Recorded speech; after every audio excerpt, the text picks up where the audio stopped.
L'expérience poétique, un podcast par Mathilde Vermeer. De la poésie en 2021. Un jour, j'ai entendu Pierre Rabhi parler de la nécessité de réenchanter le monde. Face à nos cerveaux qui turbinent à toute allure, face au poids de la technologie, la bureaucratie, face à nos routines marquées par le métro, boulot, dodo, une des urgences pour nous tous, c'est de retrouver un rapport intime à la beauté de la nature, à la magie de la vie, au mystère qui nous entoure. Ce podcast est ma réponse à l'appel de Pierre Rabhi. C'est ma contribution au réenchantement du monde. Je suis chroniqueuse, romancière, conférencière. J'ai le goût des histoires et des mots. J'ai la conviction que la littérature est une nourriture pour l'âme.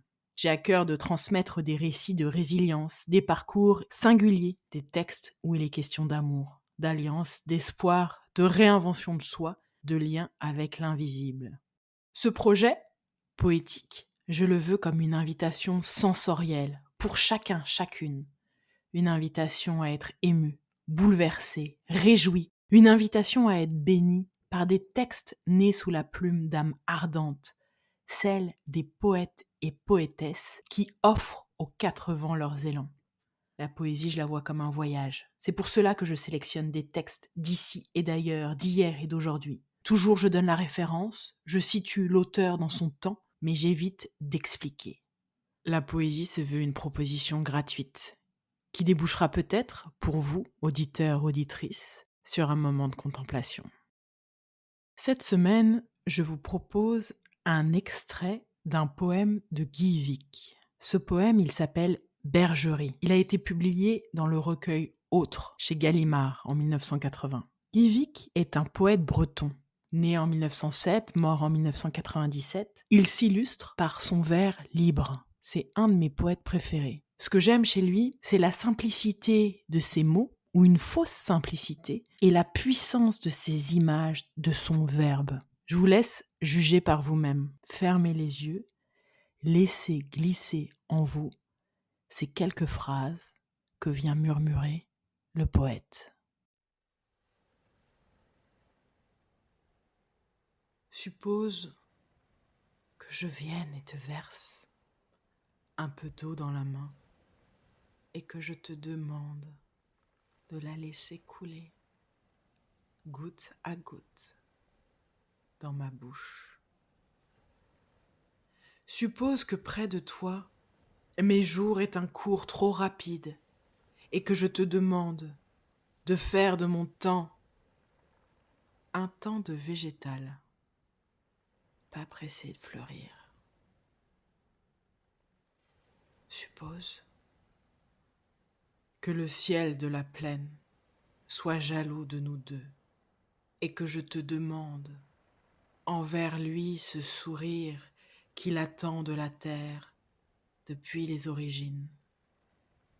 Suppose que la lune apparaisse quand nous ne voulons pas et que je te demande de tout accepter d'elle pour qu'elle aille sa route et nous laisse à nous-mêmes. Suppose que sans raison, la porte se fracasse à nos pieds et que je te demande si ta peur est plus grande depuis que le silence a lâché sa menace. Suppose que le train nous déverse dans quelque terrain vague et que je te demande d'effacer de ce ciel ce qui se reproduit dans tant de cauchemars. Suppose que la vague et le sable jurent de te dissoudre et que je te demande de m'étreindre à ce point qu'on ne puisse te prendre et me laisser un corps. Suppose que le soleil couchant s'en aille satisfait et que je te demande d'aller lui réclamer ce qu'il doit nous payer pour sa journée de gloire. Une journée de gloire, pas mal comme programme. Tiens, je vous souhaite cela. une journée de gloire. Je vous invite à réécouter ce texte. Pas besoin d'analyse, pas besoin de comprendre, de décortiquer. Sentez, laissez flotter en vous, voyagez avec les images transmises par le poète. Si vous le désirez, vous pouvez lire le texte dans la description de l'épisode.